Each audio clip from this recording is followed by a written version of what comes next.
Famali ainaika in qulta fahamata wa mali qalbika in qulta astaghfir ya himi. Jangan lupa subscribe, like, comment, and share. Namanya Imam Al-Hasan Al-Basri. Kalau ada orang menceritakan aib dia bungkus kado, dibungkusnya kado, kain, hadiah, diantarkannya ke rumah orang itu. Assalamualaikum. Waalaikumsalam. Ini ada hadiah untuk kau. Baik sekali ente. Kenapa ente kasih hadiah? Karena engkau selalu mengirim amalmu untukku, maka sekarang ku balas. Mana pernah aku ngirim amal? Salatmu untukku, puasamu untukku, kurbanmu untukku, hafalan Qur'anmu untukku, karena kau selalu menceritakan aib aku. Makanya nanti kalau ada orang bicarakan aib ibu pergi ke Simpang Limun, belikan cuci tangan agak 2 biji.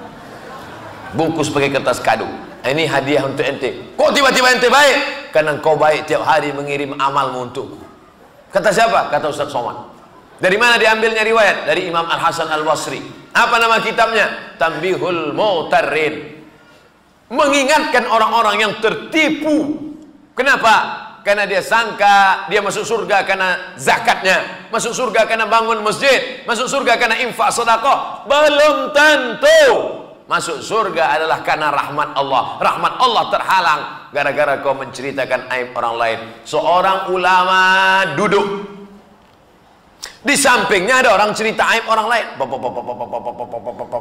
Dia duduk di situ, dia tak ngomong, dia diam aja.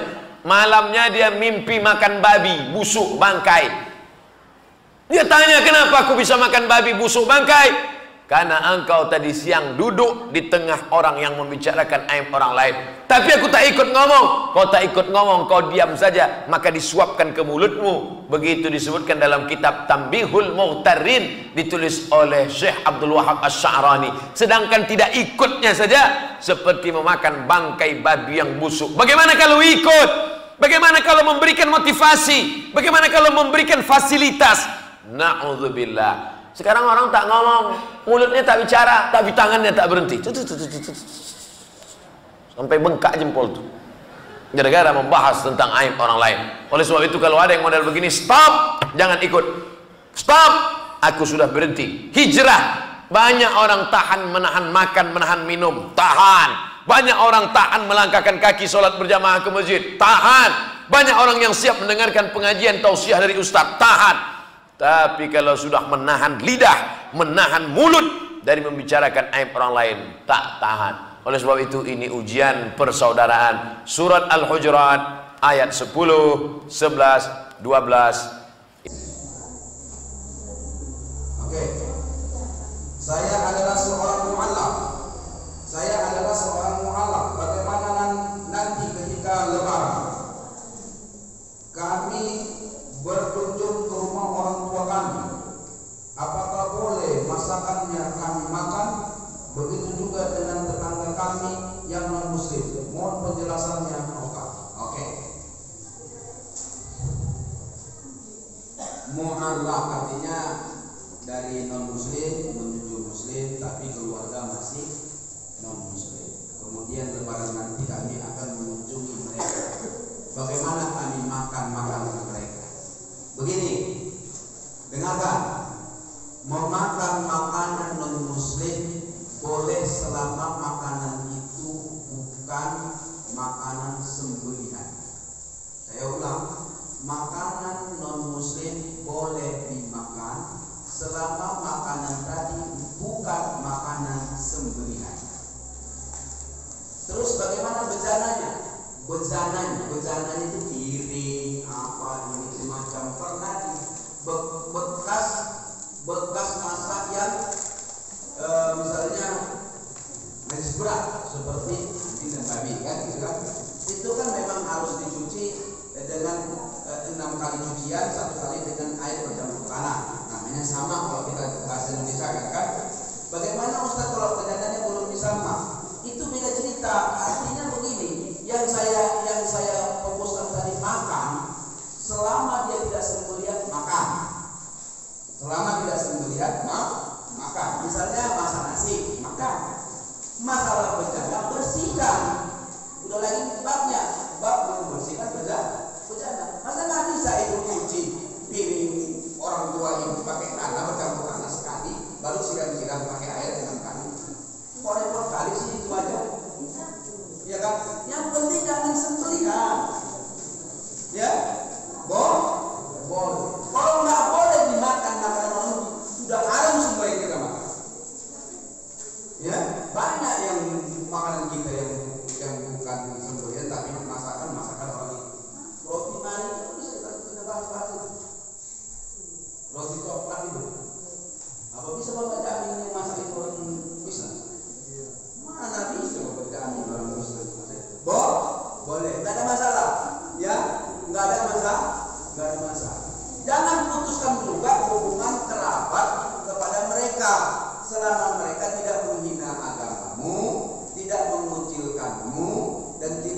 hatimu, tetap jalin hubungan baik, tunjukkan akhlak Islam kepada mereka bahwa Islam itu punya budi pekerti yang tinggi. Jadi bukan karena Islam terus memakikan Nasrani terus kita nggak datangi, tapi hindari makan makanan sembelihan mereka, itu haram. Suami saya rajin menyuruh saya dan anak beribadah. Suami saya rajin menyuruh saya dan anak beribadah, tapi dia tidak. Suami saya tidak beribadah. Apa hukumnya Pak Ustaz? Nah inilah. Agama ini ibda bin nafsi. Agama ini ibda bin nafsi. Mulai dari diri. Dia berpahala nyuruh ibu melaksanakan ibadah, menyuruh anak melaksanakan ibadah, tapi dia lebih besar dosanya kadang-kadang tak beribadah. Ya, inilah nanti dibilang Allah kabura maqtan indallah an taqulu ma la taf'alun. Besar bencinya, besar marahnya Allah di mana kamu banyak menyuruh tapi kamu nggak mau buat. Itu macam agen lah itu Pak, tadi kan? Suaminya itu agen ya. Agen pengawasan. Agen pengawasan kan gitu ya, Bu. Jakarta. Orang ke Jakarta dia tetap di pengawasan. Ke masjid. Istri sama anaknya ke masjid, dia tetap di rumah. Ya kan? Agen itu Pak, pengawasan itu apa ini? Iya.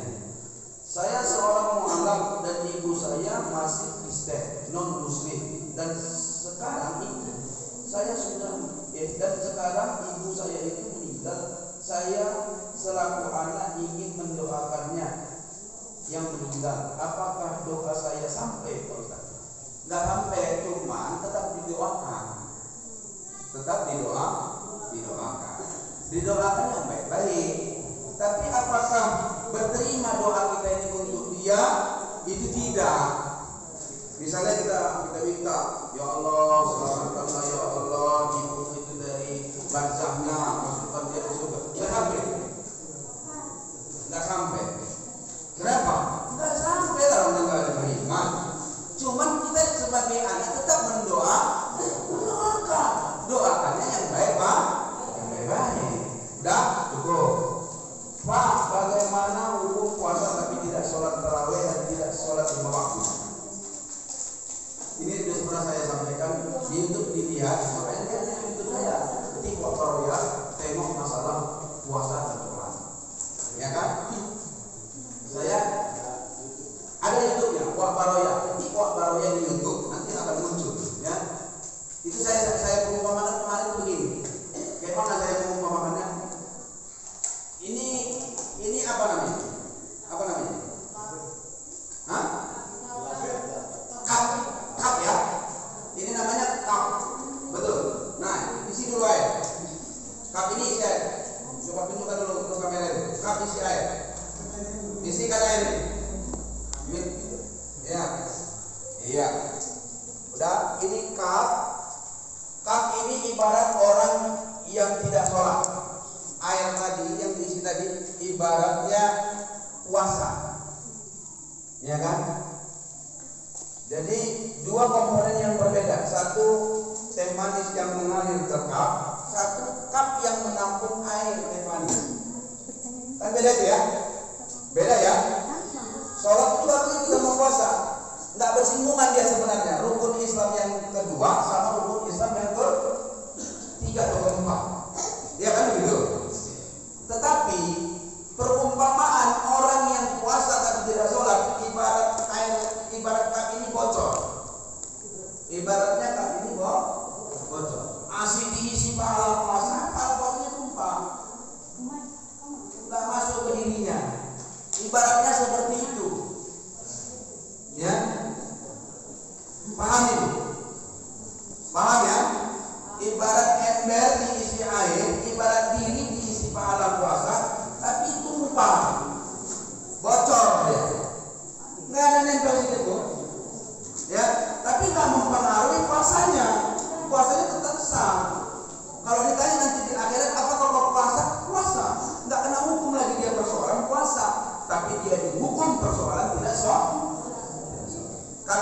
begini, awalu ma yuhasabul abdu yaumal qiyamah as-shalah. Pertama sekali dihitung bagi seorang hamba di hari kiamat salatnya. Fa in shaluha shaluha sa'iru amalu. Kalau baik salatnya, baik dan nanti ngikut dihitung amal yang lainnya. Tapi salat yang baik ini salat yang kayak mana? Salat yang baik ini tanha anil faksa wal munkar. Ngikutin petunjuk Nabi, ngikutin petunjuk guru-guru kita, bukan asal sembarang sholat. Kalau sholatnya belum tanha, belum mencegah dia dari perbuatan keji dan munkar, berarti sholatnya belum sesuai petunjuk Nabi. Yang diperbaiki itu sholatnya. Kenapa? Dia sholat, tapi korupsi tetap jalan. Ya kan? Mencuri tetap sah. Korupsi itu kan mencuri ya. Mencuri tetap jalan, berarti belum benar sholatnya, berarti sholatnya belum sesuai petunjuk Nabi. Maka dibenerin dulu sholatnya, supaya nanti sholatnya tanha anil fahsya wal munkar. Sholat yang tanha anil fahsya wal munkar ini dikira dia sholat. Kalau sudah dikira dia sholat, nanti di akhirat amalan-amalan yang kurang daripada yang lainnya ditutupi oleh sholat ini. Tapi wa'in fasadat, apabila rusak sholatnya, maka rusaklah semuanya. Ini enggak sholat, bukan lagi cerita rusak. Bukan lagi cerita rusak sholatnya. Enggak sholat dia gimana? Rusaklah puasanya tadi. Ikut rusaklah puasanya tadi. Itu makanya untuk perumpamaan seperti ember bocor atau kali yang bocor. Ustaz, mohon maaf lewat ini disampaikan mau bertanya, diterima tidak jikalau kita puasa tapi mandi junubnya setelah sahur, setelah subuh. Setelah azan subuh baru mandi junub. Karena kesiangan, akan tetapi kita mendahulukan sahur dulu. Dia junub, makan sahur, habis sahur azan, tertidur. Sah tak puasanya? Ada hadis yang diriwayatkan oleh Sayyidatuna Ummul Mukminin Aisyah radhiyallahu anha. Datang seorang laki-laki menjumpai Nabi Muhammad sallallahu alaihi wasallam. Apa kata beliau? Inni usbihu junuban. Aku ketika bangun pagi dalam keadaan junub, belum mandi wajib. Wa ana uridu siyam, dan saya mau puasa. Apa jawab Rasulullah SAW? Wa ana usbihu junuban wa ana uridu siyam. Aku, kata Nabi SAW, pernah juga bangun pagi dalam keadaan junub. Fa'agtasil, lalu aku mandi wajib, wa asum, dan aku berpuasa. Tapi laki-laki ini tidak menerima, seperti dia kurang puas. Lalu dia katakan, ya Rasulullah, wahai Rasulullah, innaka lasta mithlana. Engkau tak sama seperti kami. Qad ghafarallahu laka ma taqaddama min dzambika wa ma ta'akhkhar. Kau kan Nabi, dosamu yang lalu, yang akan datang sudah diampunkan Allah Subhanahu wa taala. Apa jawab Nabi sallallahu alaihi wasallam? Faghadiba Rasulullah sallallahu alaihi wasallam. Nabi marah. Wallahi, demi Allah, inni la arju an akuna akhsyakum wa a'lamakum. Aku orang paling takut pada Allah, aku orang yang tahu makna ucapan Nabi ini. Ya kamu mandi aja dan puasa. Cuman yang perlu diingat, junubnya itu sebelum azan subuh. Jadi sebelum azan subuh dia berhubungan kelamin dengan istrinya, suami, dalam keadaan junub, kemudian azan subuh. Nah itu puasanya lanjutkan. Yang tidak boleh itu setelah azan subuh baru dia berhubungan. Itu na'udzubillah, tak boleh. Apa pendapat ulama? Kata Imam Nawawi, ajma'a ahlu hadhil amsar, sepakat seluruh ulama di berbagai negeri, ala sihhati shaumil junubi, bahwa orang yang junub ketika subuh itu puasanya sah. Sawa'un kana min ihtilamin au jima'in. Apakah dia junub itu karena sebab ihtilam, mimpi basah, atau karena hubungan kelamin. Nah, jadi lanjutkan puasa. Wallahu a'lam bishawab.